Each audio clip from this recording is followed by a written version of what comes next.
Hey, I'm Marc Warnke, the Goat Guy. I'm going to take you through all the different components that you need to look for when you're shopping for panniers and all the things you need to consider about what you'll need and what you want.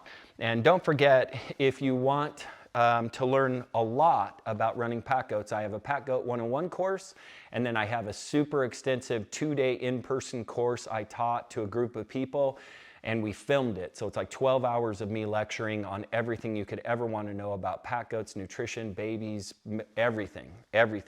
And don't forget, as a Goat Club member, if you're a newer goat owner, the Goat Club membership lets you learn the things you need to learn by looking over my shoulder, but it also gets you 50% off on all the courses. So I hope you find this helpful on panniers. It's packing season, so we're going to go through kind of, I want to teach you the things to think about on a pannier. This is the hardcore pannier. This is the pannier that is the best one we have ever designed, and it's our best model. And so I want to kind of use this as a way to get familiar with how to think about panniers and what's important in it. Stowability is important, so that's what the two clips are for in the middle. You can actually roll this up, and there's a whole video that shows you how you roll it up. This binds the pannier together, and it's in a nice little package right on your saddle, so you can go in empty. Another thing to think about with panniers is an ability to hold that pannier down to a goat. Now, what I mean by that, when goats are carrying a load and they jump a log, what ends up happening is that pannier will billow out when they jump, and a lot of times they'll jump over the log and that other pannier will flop up over and go to the other side, and then your whole saddle will spin under their belly.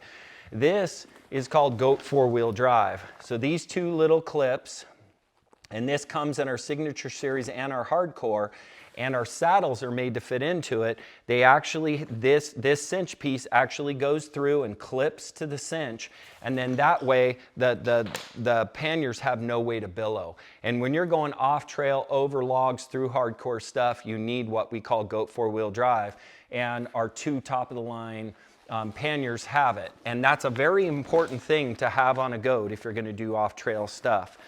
The other thing is that you want these that are really nice little niceties. Number one, this Velcro closure. Now I know that doesn't sound like a big deal, but when you're scaling loads as often as I am, meaning hooking up the scale to it and weighing it, you're loading loads in there, you quickly close it down, and then this scaling loop is worth its weight in gold. It is such a pain in the butt to scale panniers that don't have this, and this is the only one that does. And you're always trying to scale off of this. So then you pick the bag up, your stuff spills out, and it's all disorganized. I like to put my load in, make it distinct. You remember, when you put a load in, you want to build the base of your load so that the pannier is nice and skinny and tight to the body, and it's balanced right, and all those different things. So you're stacking things in kind of like hardwood. And then if you have to grab it by this, and then everything spills and gets disorganized to weigh it, then you just messed it all up, and it's a big giant pain in the butt. So this Velcro coming together and these scaling loops that allow you to weigh it like that, worth their weight in gold. I'm telling you, it's a big deal. The other thing that you want to think about with the pannier is the ability for versatility. So this is a big thing, right? This is a big load. Well, what happens when I have little things like meat? Well, again, because this has the critter getter design, you have the capability to roll this load up, make it tight on their body, and again, the videos are on the site, and then you crisscross to the opposite one, and you're able to take this load, roll it up on their side, and make a little teeny load that rides right on the side of the goat. And having that versatility between little loads that are very heavy and big bulky loads, and the ability to carry them, is also critically important if you want to do things with goats.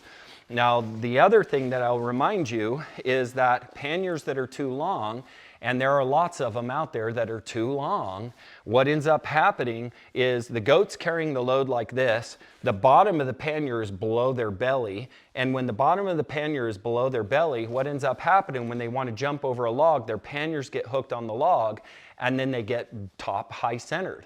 You don't want that pannier to be below their belly load, because One of the beautiful things about goats is that they jump logs and they can navigate terrain other animals can't. You don't want to hang their panniers up on those logs because you have a poorly designed pannier that's too long for the depth of their body. The other thing with our design and how the saddle works together is that this is cinchable and you can pull the top clear up onto the saddle because you're anchoring to the opposite hold, and you can pull that whole pannier up on top, lifting the bottom more and centering the load and having adjustability to center the load in the goat. All those are very important. The last thing is, or two more things, is when you consider panniers, you also, well, I have three things left actually in this one. Number one, you can see that our pannier has no seams on any of the front edge. Always when you load this pannier, you want the pocket on the back. You have no seams on any of the wear areas. See all these lines? That's because these goats were scraping this pannier against the rocks as they walked past. If you have a seam right here or here, what you're going to do is it's going to catch it and you're going to break down your seam. We put the seam in the best spot, which is dead center on the goat against him. So this is the seam. If you have seams on the edge, your panniers are going to break down. They just will. You do not want that design. And then the other thing is panniers are very susceptible, because the goats walk through brush that is wet, to get everything inside of your pannier wet.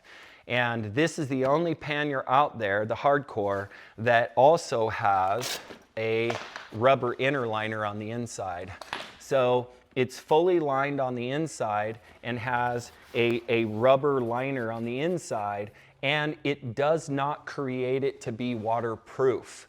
I have had a goat literally stand in a river with water flowing around him, the pannier sunk in it, and he was in there for probably 3 minutes, and we did get a little moisture that came through on this bottom seam, and one of my pillows got like slightly damp. So it is not waterproof, but it certainly repels water, and it'll certainly help you way better than any of my other stuff on repelling water, because it does have a rubberized inner liner. And this is actually double layers. So it's 2 layers of ballistic cloth, 2 layers of that, and the rubber inner liner. So this pannier weighs a pound more than my other pannier, but its durability, its waterproofness, and all the other stuff is really amazing. Now, a lot of people think this pocket is for things, and it can be. But the main reason I like this pocket here is it allows me to ballast on the road. What I mean by that is that what you'll start learning when you start doing a lot of packing is that if you have a load on one side of a goat that's skinny and weighs exactly the same as another load, but it's fat, what happens is, due to physics and the laws of fulcrum, the further you put the weight out from the center of gravity, the more influence it has on the overall package. So if you have a wide one over here and a skinny one over here, because that's just how you had to pack them because somebody showed up with a big giant bulky sleeping bag, then that load, despite the fact that you scaled it and it was weighted perfect, will begin to ride that saddle sideways. And you want to look for that. You want to look for a load where your ears on your saddle is beginning to slide a little bit, and you now know you have an off-balance load, and that goat is fighting it. That's hard on them to have loads that are not running properly. So here's why this little pocket is here.